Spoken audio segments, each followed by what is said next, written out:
Bonjour à tous et bienvenue pour un nouveau débat de la REP, un débat de la REP consacré ce vendredi à la veille des vacances à l'éducation. Avec nous, Elsa de Linière. Bonjour Elsa. Bonjour. Vous êtes enseignante à l'école Henri IV et co-secrétaire départementale du SNU IPP FSU 64. Absolument. En face de vous, bonjour Franck Hialet, Bonjour. secrétaire départemental de l'UNSA.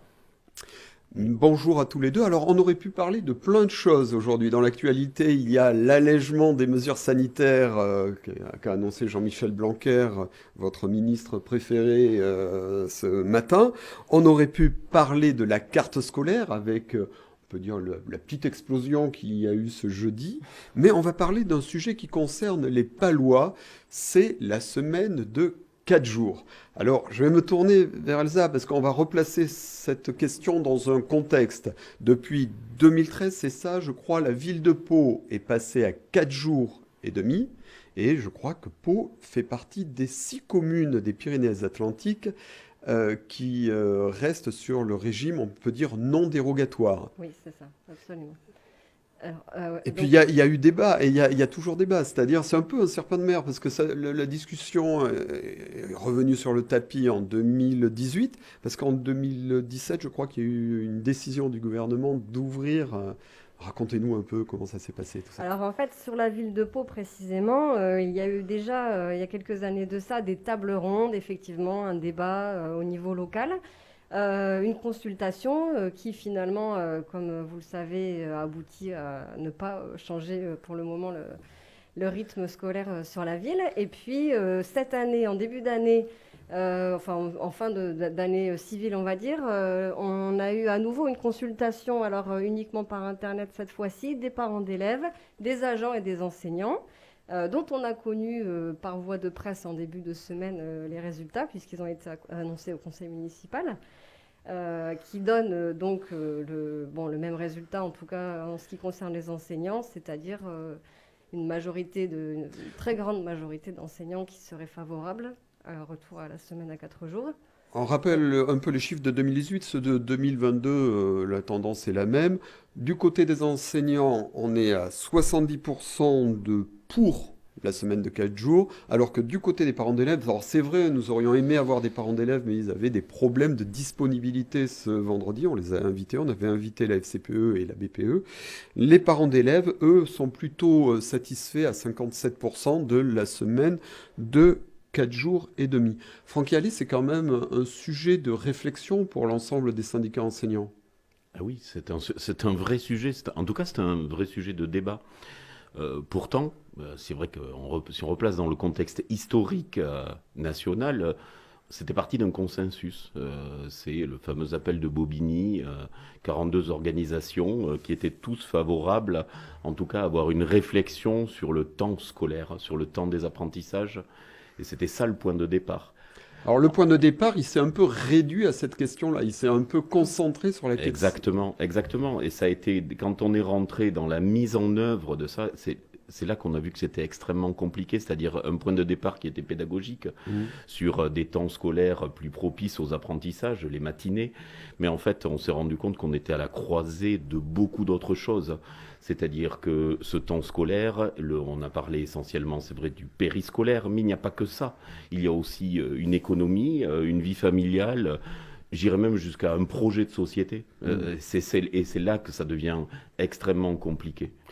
Elsa, au quotidien, est-ce que cette opposition, on peut dire, entre les parents qui veulent peut-être pour le côté pratique, on peut dire, une semaine de 4 jours et demi, qui sont attachés à conserver cette semaine de 4 jours et demi, et les enseignants qui penchent plutôt vers la semaine de 4 jours, est-ce que ça se sent au quotidien?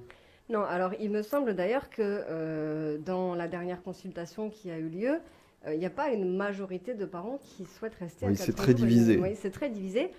Et de toute façon, je crois que la question ne se pose pas pour les parents de savoir s'il faut qu'il y ait école ou pas le mercredi matin. À partir du moment où les enfants sont accueillis et accueillis avec des propositions d'activités de qualité, c'est là aussi certainement qu'il y a une réflexion à mener du côté de la mairie notamment. Voilà, les parents, ils ressentent bien, je pense, que les enfants sont fatigués et qu'ils auraient besoin d'une pause, au moins au niveau cognitif, même s'ils sont en centre de loisirs pour certains le mercredi. Mais je ne crois pas qu'il y ait une opposition nette D'accord. sur cette question-là entre enseignants et parents. Oui, Franck, on vient de le dire, Elsa vient de le dire, un des principaux points mis en avant par les parents, notamment, c'est la fatigue des enfants. C'est un point que vous arrivez à comprendre, ça. Oui, oui, il n'y a pas de souci là-dessus. C'est souvent revenu dans les écoles et notamment chez les plus jeunes, chez les maternelles, c'est compliqué. Mais c'est aussi parce que, sans parler forcément de la qualité, on va dire, du périscolaire, c'est déjà sur la quantité. C'est-à-dire ce qui est proposé aux enfants reste quand même du temps collectif, qui est parfois très très long pour certains. En complétant, on a des très très grosses journées. C'est pour ça que je parlais d'un projet de société, du temps de travail des parents, des RTT ou des 35 heures. C'est vraiment un projet global. Oui, parce qu'au cœur de cette réflexion, il y a la masse des apprentissages, et c'est ce qu'il faut prendre en compte aussi. Il ne faut pas se Oui, alors, résumer à un problème, on va dire, technique de 4 jours et demi, oui. avec le problème périscolaire qui est réel aussi. Oui, après, on sait aussi que le fait d'avoir des journées régulières, c'est-à-dire des horaires qui soient les mêmes tous les jours, mais avec une pause au milieu de la semaine, avec la même masse d'apprentissage, on arrive quand même à un moment donné à avoir des enfants qui sont plus concentrés parce que c'est mieux réparti, on va dire, sur la semaine, plus équilibré. Voilà. À Pau, une ville que vous connaissez bien, est-ce qu'il y a les infrastructures permettraient de passer à la semaine de 4 jours? On sait qu'en tout cas, il y a des propositions, notamment des associations de l'éducation populaire. Après, évidemment, ça demande des moyens, après, qui sont à réfléchir et à prioriser au niveau de la mairie. Mais évidemment qu'il y a du potentiel sur des accueils de qualité le mercredi matin pour les élèves qui seraient concernés. Oui, Franck, vous voyez, vous, l'ensemble du département. Comment expliquer que la très grande majorité est passée à 4 jours et qu'il y ait 6 communes qui restent campées sur le 4 jours et demi? Le cadre dérogatoire qui a été offert en 2017 a permis à certaines mairies, certaines municipalités de changer. Malheureusement, souvent l'argument a été financier parce que ça a un coût pour les collectivités territoriales et c'est normal que certains aient fait ce choix-là. Le problème, c'est que ce cadre dérogatoire maintenant a créé une très grosse différence sur le territoire et pour les personnels, c'est compliqué, pour l'éducation nationale, à gérer ces rythmes différents, c'est compliqué.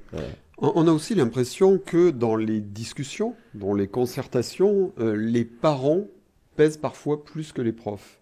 C'est un sentiment que vous avez, Elsa, et après Franck? Pour le coup, lors de la dernière consultation, c'est effectivement le sentiment qui avait été retenu, puisque c'est entre guillemets pour ça qu'on était resté à 4 jours et demi. Là, pour le coup, ce qui est très étonnant quand même, c'est que les résultats de cette dernière consultation montrent que les parents seraient prêts à repasser à 4 jours et que pourtant, en suivant, on nous annonce apparemment des nouvelles réunions, alors peut-être des nouvelles tables rondes avant de pouvoir trancher. Donc finalement, l'avis des parents n'a pas fait peser la balance Votre pour le moment. sur cette question? En tout cas, l'expérience de 2013 a montré que c'est toujours pareil. Les endroits où ça se passe bien, ça a été agréable parfois de mettre tout le monde autour d'une table, les partenaires de l'école, les parents, ça a marché. Dans d'autres endroits, ça a été plus compliqué. Et c'est vrai que de parler du temps de travail ou de pédagogie avec des personnes qui étaient parfois plus éloignées et d'autres considérations, ça a parfois été mal interprété ou même mal vécu par des enseignants. Voilà. Parfois, un élément qui est mal vécu, c'est que ce sont des communes qui décident d'un rythme scolaire et qui a une incidence sur le contenu, puisque Exactement. le contenant a une incidence sur le contenu. C'est tout le paradoxe de la décentralisation qui a du sens en étant au plus près des usagers, mais qui parfois confronte entre des propriétaires des écoles, en l'occurrence les municipalités, et des enseignants avec des injonctions et un programme à respecter. C'est tout le paradoxe. Ça se passe comment à Pau, Elsa? ce rapport, on va dire, avec la mairie? On n'a pas toujours le sentiment d'être écouté. Alors, la mairie essaye de faire un certain nombre d'investissements dans les écoles, c'est clair. Il y a des revégétalisations des cours, des travaux, etc. qui sont faits. Mais c'est vrai que, en ce qui concerne la question des rythmes, on sait que ce sont quand même les enseignants, les professionnels qui sont les premiers à pouvoir dire ce qui est le mieux pour Ils le sont fonctionnement. entendus, Pour le moment, on ne peut pas dire Mais, que... mais Franck? parfois, ces choix ou ces décisions politiques ou municipales, elles mettent quand même en difficulté les équipes. Sur l'exemple de Pau, ne serait-ce que les dates d'inscription, c'est-à-dire on ouvre les inscriptions aux écoles, je crois que c'est à partir du 11 février C'est fait, jusqu'au oui. mois d'avril. C'est commencé. Et donc on se retrouve, on renvoie en fait ce calendrier sur les écoles et sur les enseignants qui vont devoir répondre à des interrogations, par exemple des familles, non pas sur les dates de l'inscription, mais sur quels sont les horaires. Et on se retrouve à avoir un décalage, on n'a pas la réponse à offrir aux parents sur quel sera le rythme l'année prochaine sur la commune de Pau. Est-ce qu'il y a des outils d'évaluation suffisants pour ce fonctionnement? Est-ce que vous sentez que... On parle d'éducation nationale, hein. L'éducation nationale se réforme, mais s'évalue peu. Et on en a un bel exemple sur les 5 dernières années. C'est de la réforme, mais souvent on ne prend pas le temps de l'évaluation. Et là, sur les rythmes scolaires, ça a été soldé, tout est parti avec l'eau du bain.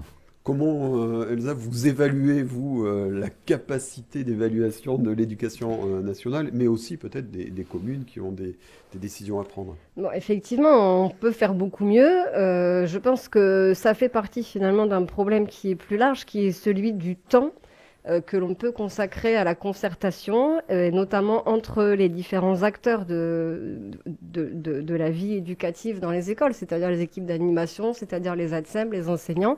Pourquoi pas associer les parents? On manque cruellement de temps pour se poser, justement évaluer, faire des projets à tous les niveaux, que ce soit uniquement entre enseignants. Je sais que les équipes d'animation manquent aussi de temps pour pouvoir écrire des projets qui seraient peut-être plus de qualité entre guillemets parce que avec plus de réflexion derrière, et un temps aussi qui serait commun pour ensuite pouvoir évaluer ce qui a été proposé. Ça se faisait à un moment donné, mais malheureusement...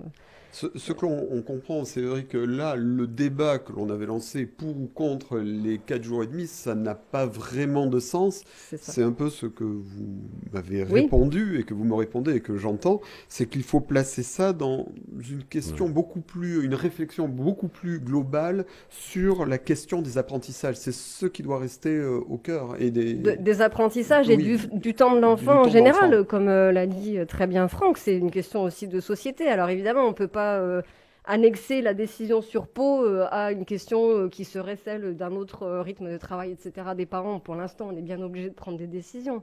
Mais effectivement, je pense qu'il faut, pour maintenant, valider la position qui a été celle des enseignants, mais aussi des parents d'élèves, mais en mettant derrière des moyens pour faire quelque chose qui soit tout de même satisfaisant pour tous, notamment pour l'accueil des enfants le mercredi matin.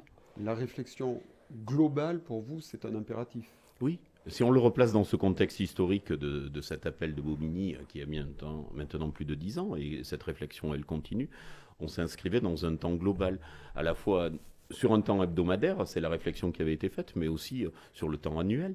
Il y avait Avec la question des vacances. il y avait des préconisations sur des périodes. Alors, il y a la sectorisation des vacances, on y commence ce soir, mais qui respectait alors plus ou moins des périodes plus ou moins longues. Et on a un vrai problème sur ce temps de l'année avec la dernière période qui peut, normalement, c'est une alternance entre 6-7 semaines et 2 semaines de vacances. Là, la dernière période, selon la zone où on a une période qui est extrêmement longue, puisqu'on va jusqu'au mois de juillet, on peut aller de 11, 12, 13 semaines. Donc peut-être essayer de... Ça faisait partie aussi de cette réflexion globale, de peut-être aussi ce temps, parce que les enfants, les élèves français ont beaucoup de temps et beaucoup de contenu très resserré. Elsa, on va clore le débat. Il y a une échéance qui a été fixée, c'était la rentrée 2022. vous, qu'est-ce que vous voyez arriver? Sur Pau, est-ce qu'on va rester à 4 jours et demi ou est-ce qu'on va passer à 4 jours ou est-ce que Alors là, c'est encore compliqué j'ai pas de pronostic puisque de toute évidence, avec les résultats qui sont ceux qu'on a déjà cités tout à l'heure, on en est encore à refaire des réunions. Pourquoi est-ce qu'on referait des réunions? Est-ce qu'il faut reconvaincre les parents de... Voilà, bon, il me semble avoir compris que ça serait validé lors du prochain conseil municipal de fin mars, donc j'espère que cette fois-ci, on sera fixé et que surtout, il écoutera ce qui a été finalement exprimé par les uns et par les autres de façon majoritaire. Mais merci beaucoup pour, Merci. Merci. pour avoir répondu à ces questions et c'est vrai pour avoir relativisé la question un peu binaire que l'on voulait poser en lui menant une touche de nuance qui était la bienvenue. Merci beaucoup et à bientôt pour un nouveau débat de la République.